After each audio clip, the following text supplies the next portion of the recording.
Hey everyone, welcome back. My name is Emily Nostroza and I am here on behalf of Latina professionals.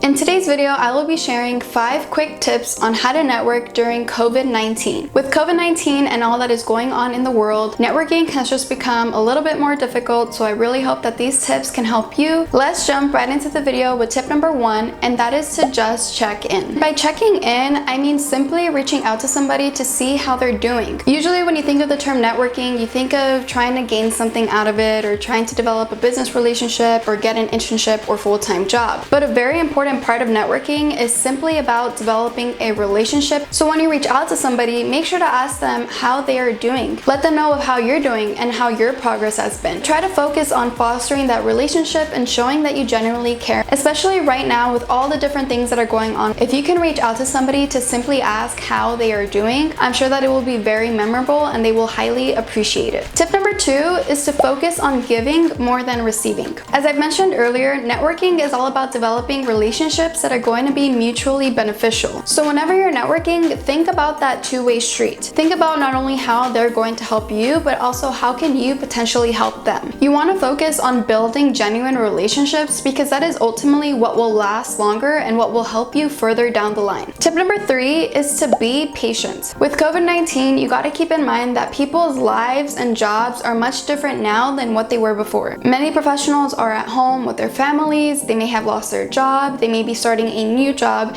and there's just a lot of changes going on with everything that is happening in the world. So just make sure that you are patient whenever you reach out to somebody. Be conscious of what they may be going through right now, and when someone does get back to you, make sure to show appreciation and be thankful. Tip number 4 is to not settle for a phone call, but instead schedule a video call. Although having a phone call with a professional is great, I still highly encourage you to schedule video calls because I feel that video calls make it easier to kind of establish a relationship and be authentic. And when you do have a video call, make sure to give yourself a few minutes before that call just to make sure that your Wi-Fi is stable, that you can communicate smoothly, and that you feel at ease. And then lastly, tip number 5 is to maximize LinkedIn. Since we are unable to connect in person, you want to make sure that your online presence is strong and visible. You want to make sure that your LinkedIn profile is up to date, that your bio states what you've done, what you're doing, and what you want to do. And then you also want to make sure that you're just active on LinkedIn by liking other people's posts, commenting, or sharing other people's content. And LinkedIn is such a valuable resource for networking, so you want to make sure that you take advantage of all that the platform has to offer. Make sure to utilize the direct messages on LinkedIn to connect with professionals. Whenever you do connect with somebody new, make sure to always send them a note on the request. Alright, so that is all that I have for how to network during COVID-19. If you guys enjoyed these quick 5 tips, make sure to give this video a thumbs up and make sure to also subscribe to the Latina Professionals channel. Thank you guys for watching, and we'll see you next time here on Latina Professionals.